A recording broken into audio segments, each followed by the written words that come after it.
오늘 우리에게 주시는 하나님의 말씀은 요한복음 14장의 말씀입니다. 오늘도 성령으로 충만하여서 두려움이 사라지고 주님 주시는 참된 평안이 가득한 하루 되시기를 축복합니다. 우리는 살면서 어떤 단어의 개념을 설명할 때 그 단어를 더 명확하게 이해하기 위해서 반대말을 생각할 때가 있습니다. 많은 경우에 반대말이라고 하면요, 어떤 단어에다가 안자만 붙이면 되죠. 부정어만. 예를 들면 가다의 반대말 그러면 안 가다 그러면 되는 건 아닙니까? 안 가다를 좀 다르게 표현하면 멈추다 이렇게 표현할 수 있습니다. 했다의 반대말은 뭡니까? 안 했다입니다. 안 하면 한 것의 반대말이 되는 것이죠. 그렇다면 여러분, 두려움의 반대말은 무엇이겠습니까? 단순하게 이렇게 생각하면 두렵지 않음, 안 두려움이라고 할 수 있습니다. 근데 오늘 예수님께서 그런 반대말의 개념을 명확하게 정의하시며 두려움의 반대, 두려움을 없어지게 하는 것이 무엇인지에 대해서 오늘 제자들에게 말씀해 주고 계십니다. 여러분, 두려움의 반대말은 단순히 두렵지 않음이 아니라 믿음이라고 예수님은 명확하게 말씀하십니다. 우리가 불안해하고 두려워하는 것이 어디에서부터 비롯되는 것입니까? 하나님에 대한 믿음이 사라질 때, 하나님을 깊이 신뢰하지 못할 때, 이 천지 만물을 창조하시고 운행하시고 주관하시는 그 하나님이 나의 아버지가 되시고 내 삶도 지켜주고 계신다는 그 믿음이 흔들릴 때 우리는 두려움에 빠지게 되어 있는 것이죠. 그래서 믿음이 좋을 때, 성령으로 충만할 때는요, 우리가 어떤 것을 해도 두렵지 않을 마음이, 자신감이 생겨납니다. 그런데 그 믿음이 흔들릴 때 우리는 또 두려움에 빠지게 되어 있다라는 것입니다. 예수님께서는 오늘 제자들에게 믿음에 대해 말씀하십니다. 십자가의 사건을 계속해서 이제 암시하시고, 그리고 예수님을 다시 보지 못할 것이다 라고 예수님께서 말씀하시자 제자들은 극도로 두려워하고 불안해합니다. 그래도 지금까지 우리가 예수님이 함께 하셨기 때문에 이분만 쫓아다니면, 이분이 우리 눈앞에 보이는 이상 우리가 어떻게 잘못될 일은 없겠다라고 생각했는데, 이제 조금 있으면 나를 보지 못할 것이다 라고 계속 그런 말씀을 하시니까 제자들이 얼마나 두려움에 빠졌겠습니까? 그 두려움을 없애는 방법은 다른 것이 아니라 믿음이다라고 예수님이 말씀하고 계시는 것입니다. 오늘 그렇다면 예수님께서 말씀하신 그 믿음은 구체적으로 어떤 믿음이고 무엇을 행할 때 그 믿음이 우리 가운데 가득하게 되는지 말씀 속에서 우리 함께 살펴보도록 하겠습니다. 첫 번째로는요, 예수님을 믿을 때 우리의 두려움이 사라진다라고 예수님은 말씀하십니다. 1절 말씀 우리 다시 한번 같이 보겠습니다. 시작. 너희는 마음에 근심하지 말라. 하나님을 믿으니 또 나를 믿으라. 아멘. 예수님께서는 하나님을 믿는 그 믿음, 눈에 보이지 않는 하나님을 볼 수 없으니 너희가 잘 믿지 못하겠거든 나를 믿으라라고, 예수님을 믿으라라고 말씀하고 계십니다. 하나님은 우리 눈으로 볼 수 없지만 하나님께서 나를 보내시지 않았느냐, 내가 너희와 함께 있지 않았느냐, 그리고 내가 행한 많은 기적과 표적들을 보지 않았느냐, 그것을 생각하고서라도 나를 믿으라라고 말씀하고 계시는 것입니다. 사람이 살면서 여러 가지 많은 두려움과 걱정이 있는데요, 가장 큰 근본적인 인간의 두려움은 어디에 있겠습니까? 바로 죽음에 대한 두려움입니다. 다른 그 모든 일들은 다 경험해 볼 수 있습니다. 그렇지 않습니까? 크게 다치는 것도 다치고 나서 회복하면 내가 많이 아팠지만 이렇게 나았으니 또 다음에 아프더라도 나을 것이라는 희망이 있습니다. 근데 죽음이라는 것은 사람이 누구나 일평생 단 한 번밖에 경험할 수 없는 것입니다. 죽음을 2번, 3번 경험하는 사람이 어디 있겠습니까? 한 번 경험하면 그것으로 끝나기 때문에 거기에 대한 극도의 불안감과 공포감이 사람에게는 본능적으로 있다라는 것입니다. 그런 제자들에게 예수님은 말씀하십니다. 죽음 이후의 삶에 대해서 두려워하지 말고 내가 하는 말을 믿으라라고 말씀하시며 무엇을 믿어야 하는지 구체적으로 이렇게 말씀하고 계십니다. 2절과 3절 같이 읽습니다. 시작. 내 아버지 집에 거할 곳이 많도다. 그렇지 않으면 너희에게 일렀으리라. 내가 너희를 위하여 거처를 예비하러 가노니 가서 너희를 위하여 거처를 예비하면 내가 다시 와서 너희를 내게로 영접하여 나 있는 곳에 너희도 있게 하리라. 아멘. 장래에 예식 때 가장 많이 인용하는 본문 중에 하나이기도 합니다. 하나님 아버지 집에 거할 곳이 많이 있으니 이 땅에서의 죽음으로 인하여 두려워하지 말고 하나님과 함께 영원히 하나님 예비하신 천국 그 거처에서 살아갈 것을 믿음으로 말미암아 모든 두려움을 떨쳐내라고 예수님은 말씀하고 계시는 것입니다.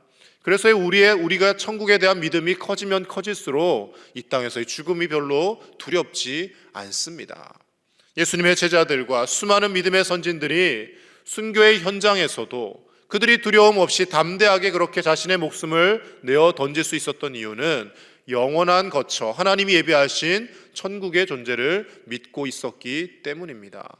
예수님께서 하신 말씀이 그냥 허투루 하신 말씀이 아니라 정말 이것은 진실되구나 하는 것을 믿었기 때문에 그 믿음이 없이는 순교의 현장에 나아갈 수 없는 것이죠. 우리가 늘 걱정하는 것이 그것이지 않습니까? 믿음이 너무 좋아지면 안 되겠구나. 믿음이 너무 좋으면 순교의 자리로 갈 수도 있겠구나라고 저부터 걱정을 합니다. 근데 걱정하지 않으셔도 되는 것이요. 순교의 현장에 갈 만큼의 믿음을 가진 사람이라면 그 상황에 후회하지 않습니다. 여러분, 사도들이 또 믿음의 수많은 사람들이 화형을 당하며 동물들의 밥이 되며 심지어는 높은 곳에서 떨어지기도 하며 맞아서 돌에 맞아 죽기도 하며 그렇게 죽어갈 때 단 한 명도 성경 그 어디에는 그들이 예수님 믿은 것을 후회하였더라라고 기록하지 않습니다.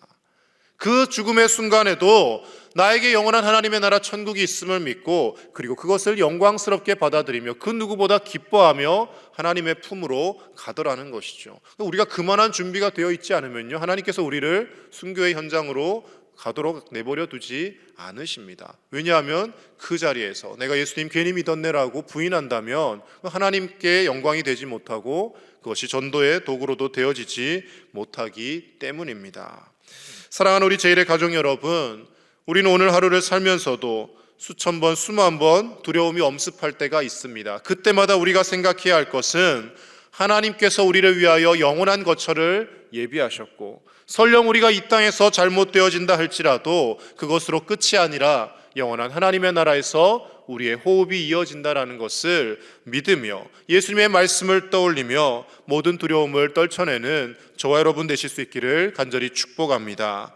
이 땅에서의 삶이 마감되고 천국으로 간다라는 것은 남겨진 우리에게는 너무나도 슬픈 일일지도 모르겠지만 그러나 당사자에게는 축하를 받을 만한 일입니다. 여러분, 쉽게 생각을 해서 우리가 자녀들이 좋은 집을 사게 되어서 이사를 가게 되면 그것을 축하하지 이제 여기서 떨어져서 멀리 가게 되었다라고 그것을 슬퍼하며 괴로워하지는 않지 않습니까? 하나님의 나라에 가는 것도 이와 비슷한 개념이라고 생각을 합니다. 우리의 눈앞에서는 보이지 않고 누군가가 한 사람 한 사람 떠나갈 때 마음이 아프고 찢겨지는 것은 본능적으로 어찌할 수 없으나 예수님의 말씀을 떠올린다면 고통과 슬픔이 있는 이 땅이 아니라 근심도 걱정도 아픔도 없는 영원한 천국으로 이사하신 것이기 때문에 그것은 축하받을 일이고 믿음으로 우리가 함께 기뻐해야 되는 일인 줄로 믿습니다. 길이고 진리고 생명이 되시는 예수님으로 인하여 하나님이 예비하신 이 천국 유업을 받아 누릴 수 있음을 마음속에 확실히 새기시고 그 믿음으로 모든 두려움과 근심을 떨쳐내는 저와 여러분 되실 수 있기를 간절히 축복합니다. 두 번째로 예수님의 이름으로 기도할 때 우리의 두려움이 사라진다라고 예수님은 말씀하십니다. 8절 말씀에서 빌립은 하나님을 한 번만 보여달라고 부탁합니다. 하나님 한번 보면 정말 확실히 믿을 수 있을 것 같습니다. 아버지를 보여달라고 부탁을 하는 것이죠. 성경에서 예수님의 제자들 중에 도마 못지않게 표적을 중시 여기며 그리고 계산에 밝았던 사람이 바로 빌립입니다.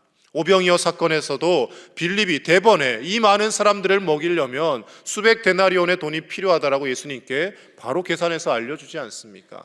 그는 늘 계산하는 사람이었고 그리고 눈에 보이는 것을 추구하였습니다. 그래서 하나님을 보여달라고 합니다. 그때 예수님께서는 지금까지 나와 함께 있어 놓고 나를 보았으면 하나님을 보는 것이지 아버지를 보는 것이지 라고 말씀하시며 그리고 그 하나님을 보지 않고도 믿을 수 있는 방법에 대해서 이렇게 말씀하십니다. 우리 13절 14절 같이 읽습니다. 시작.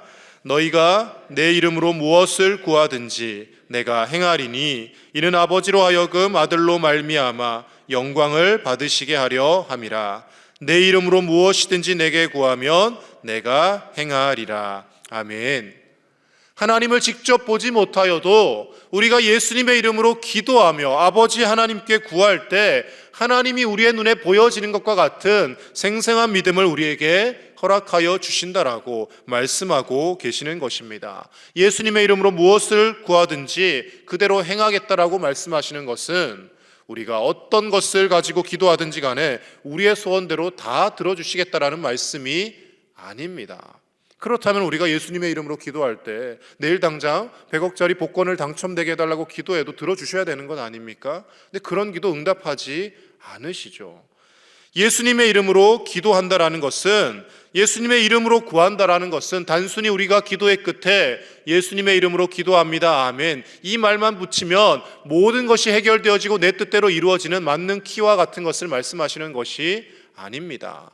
예수님의 이름으로 기도한다라는 것은 예수님의 이름을 걸고 책임지시겠다라는 것이죠. 우리가 행여 잘못 구하더라도 예수님께서 그 기도가 바른 기도가 되도록 이끄시는 것이고, 하나님 앞에 우리의 기도가 상달될 때 우리에게 가장 좋은 것을 하나님이 허락하시도록 예수님이 책임지시겠다라는 겁니다.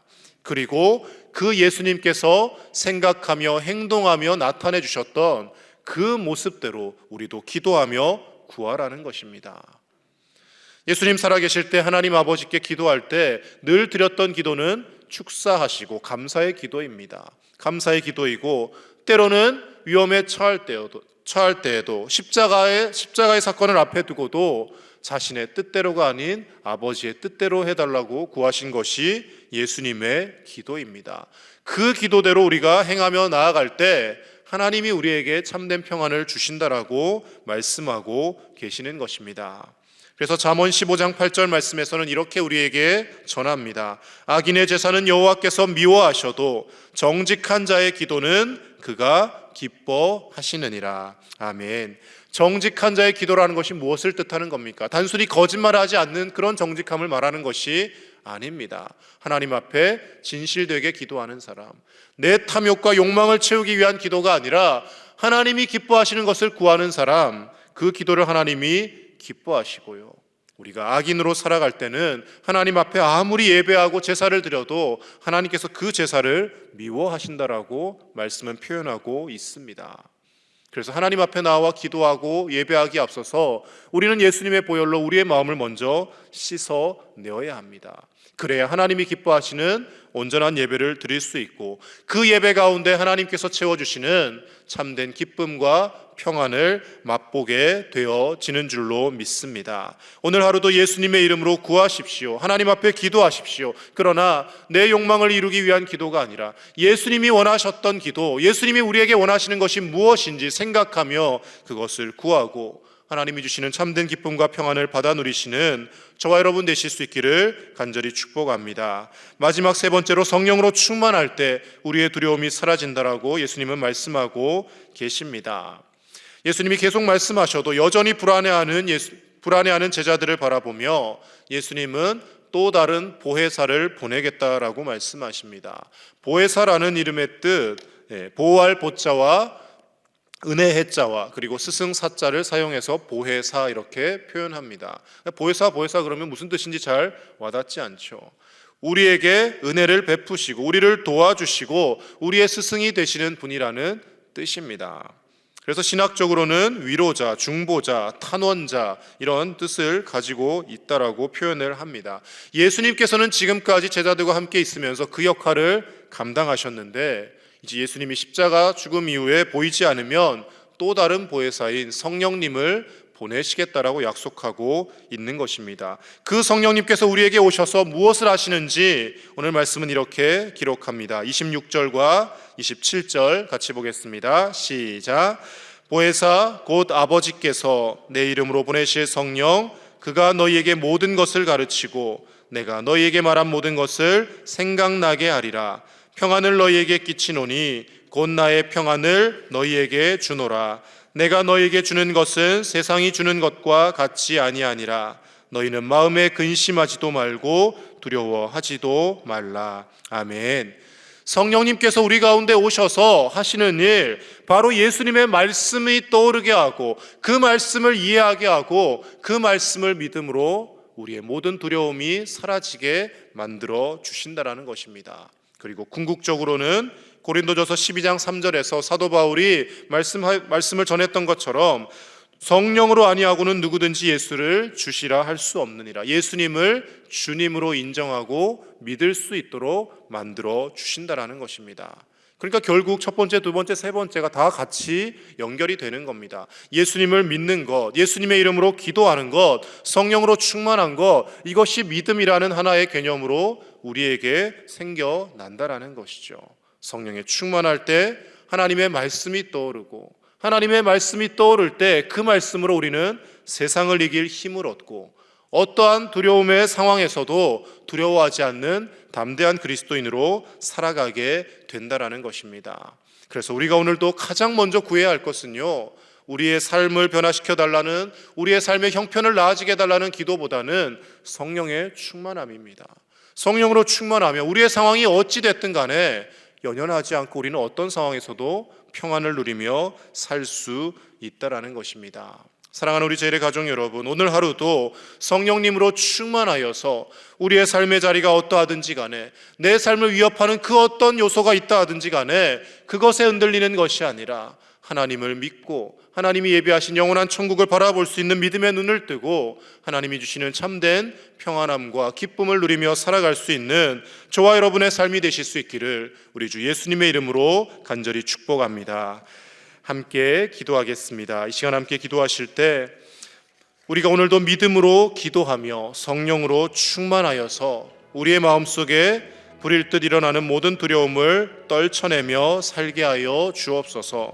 하나님이 주시는 참된 평안함만이 넘쳐나게 해달라고 함께 기도하겠습니다. 그리고 또 기도하실 것은 5월에 있을 항존직 선거를 위해서 함께 기도했으면 좋겠습니다.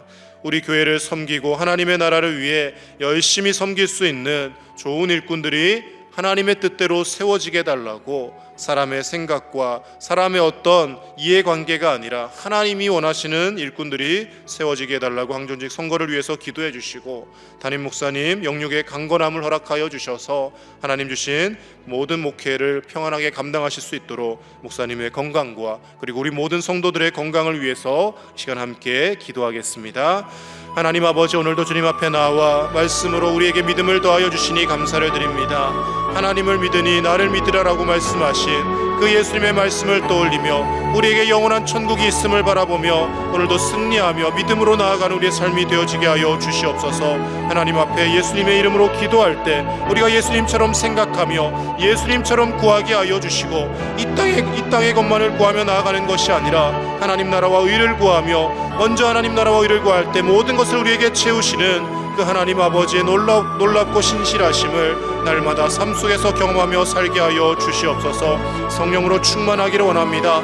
성령을 구하라고 말씀하신 그 예수님의 말씀을 떠올리며 보혜사 성령님께서 우리 가운데 계셔서 어떠한 상황에도 흔들리지 않는 믿음을 갖게 하여 주시고, 우리의 삶과 형편을 바라보며 일희일비하는 삶이 아니라 성령으로 충만하여 어떠한 상황에서도 하나님을 찬송하며 하나님을 기쁘시게 해드린 우리의 삶이 될 수 있도록 주여 인도하여 주시옵소서. 올해 있을 항존직 선거 가운데 하나님께서 간섭하시고 역사하여 주셔서 우리 광양제일교회를 진정으로 바르게 섬기며 선한 마음으로 성도들을 세워갈 수 있는 아름다운 일꾼들이 세워지게 하여 주시옵소서. 하나님, 인간적인 인기 투표가 되어지는 것이 아니라 하나님이 기뻐하시는 사람들이 한 사람 한 사람 세워져서 정말 섬김을 위하여 부름받은 사람들로 세워지게 하시고, 교회가 더욱더 성장하며 부흥하는데 자신을 드릴 수 있는 귀한 일꾼들이 세워지게 하여 주시옵소서. 담임 목사님의 영역의 강건함을 붙잡아 주시고, 하나님 우리 사랑하는 모든 성도님들 오늘 하루도 강건하게 하여 주셔서 하나님 육신의 질고로 인하여 우리가 근심하고 고통받지 아니하도록 하나님 우리의 모든 영과 욕을 평안함으로 인도하여 주시옵소서. 아버지, 하나님 아버지, 우리에게 영원한 천국을 예비하시고 그 천국을 바라보며 오늘도 믿음으로 승리할 수 있도록 이 자리로 우리를 인도하심에 감사를 드립니다. 우리가 믿음 가지고 성령으로 충만할 때는 어떠한 두려움도 이겨낼 수 있을 것 같지만 그러나 또 세상을 바라보며 우리의 현실을 바라보며 또다시 두려움에 빠지는 우리의 못난 모습을 발견합니다. 하나님 아버지, 예수님께서 보여주셨던, 예수님께서 말씀하셨던 그 말씀과 예수님의 삶을 바라보며 우리에게 믿음을 허락하여 주시고, 아버지 하나님, 무엇보다 예수님처럼 생각하며 기도할 수 있는 우리가 되게 하셔서 성령님을 구하며 그 성령님께서 우리 가운데 충만하게 거하셔서 우리가 믿음으로 승리하며 살아갈 수 있도록 은혜를 더하여 주시옵소서. 우리의 상황과 형편 바라보며 매일매일 낙심하는 삶이 아니라 영원한 하나님의 나라 천국 바라보며 승리하게 하시고, 성령께서 우리 마음속에 충만히 역사하셔서 어떠한 상황에서도 하나님을 찬송하며 하나님을 높여드리며 크고 위대하신 그 하나님의 능력의 손길을 바라볼 수 있는 믿음이 우리 가운데 가득하게 하여 주시옵소서. 올해 있을 항존직 선거 가운데 하나님 역사하여 주셔서 하나님이 기뻐하시는 자, 성도님들을 묵묵히 섬길 수 있는 자, 자신을 내어놓고 헌신할 수 있는 자들이 세워질 수 있도록 주님께서 인도하여 주시옵소서. 사람의 인간적인 생각으로 인기 투표로 전락하지 않게 하여 주시고, 하나님 앞에 믿음으로 기도하며 신실하게 신앙생활하며 많은 이들의 덕이 되는 자들을 우리가 잘 분별하여 세울 수 있도록 기도하며 이 항존직 선거를 준비케 하여 주시옵소서. 담임 목사님의 영역을 강건하게 붙잡아 주시고, 하나님 주신 힘과 능력으로 하나님 맡겨주신 이 담임 목회의 모든 사역들을 행복하게 감당할 수 있도록 은혜 베풀어 주시옵소서. 사랑하는 우리 성도님들 가정마다 지켜 보호하여 주시고, 육신의 질고로 인하여 낙심치 아니하도록 하나님 건강을 또하여 주시며, 병든 그 삶 가운데서도 마음이 건강하게 하여 주셔서 하나님을 찬송하며 하나님 앞에 기도할 때 모든 병이 치유되고 하나님 주시는 믿음으로 강건하여지는 놀라운 은혜가 있게 하여 주시옵소서. 오늘도 가정의 어려운 형편과 자녀들의 삶을 놓고 하나님 앞에 간절히 기도할 때 하나님께서 그 기도에 들어 응답하실 뿐만 아니라 그 모든 일들을 통하여 하나님의 영광을 나타내며 드러내는 우리의 복되고 선한 삶이 되게 하실 줄로 믿사오며, 우리 주 예수님의 이름으로 축복하며 기도하옵나이다. 아멘.